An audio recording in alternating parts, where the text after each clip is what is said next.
Assalamualaikum warahmatullahi wabarakatuh. Pada kesempatan ini, saya akan menjelaskan tentang teks prosedur. Materi pelajaran ini diberikan di kelas 11 SMK semester 3. Kita mulai dari pengertian teks prosedur. Teks prosedur adalah teks yang berisi langkah-langkah atau tahap-tahap yang harus ditempuh untuk mencapai tujuan. Sekarang kita lanjutkan pada bahasan kedua, yaitu jenis teks prosedur.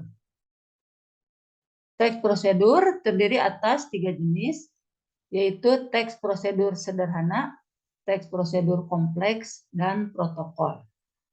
Teks prosedur sederhana ini dapat dilakukan hanya 2 atau 3 langkah.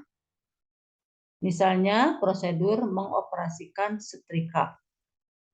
Kemudian teks prosedur kompleks mencakup banyak langkah, seperti prosedur tentang cara membuat SIM atau surat izin mengemudi.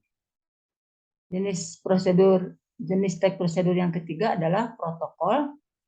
Protokol merupakan prosedur yang langkah-langkahnya tidak terlalu ketat atau langkahnya dapat dikerjakan tanpa harus berurutan dan dapat dikerjakan pada bagian manapun terlebih dahulu. Contohnya cara memasak mie instan.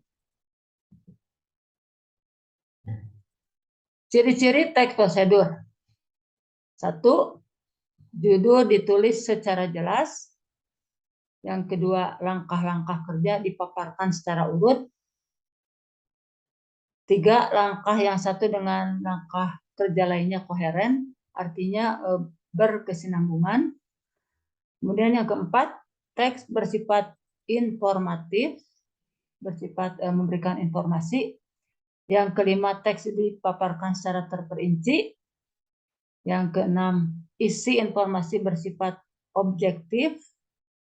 Ketujuh, informasi yang disampaikan bersifat universal atau umum.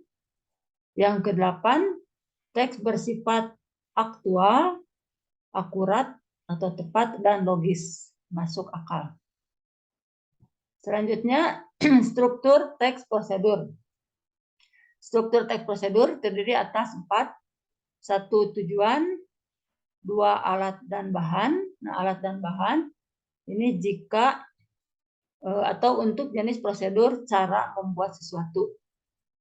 Yang ketiga, langkah-langkah atau tahapan. Dan yang keempat, penutup. Selanjutnya, kaidah kebahasaan teks prosedur. 1. Menggunakan kalimat imperatif, artinya kalimat perintah.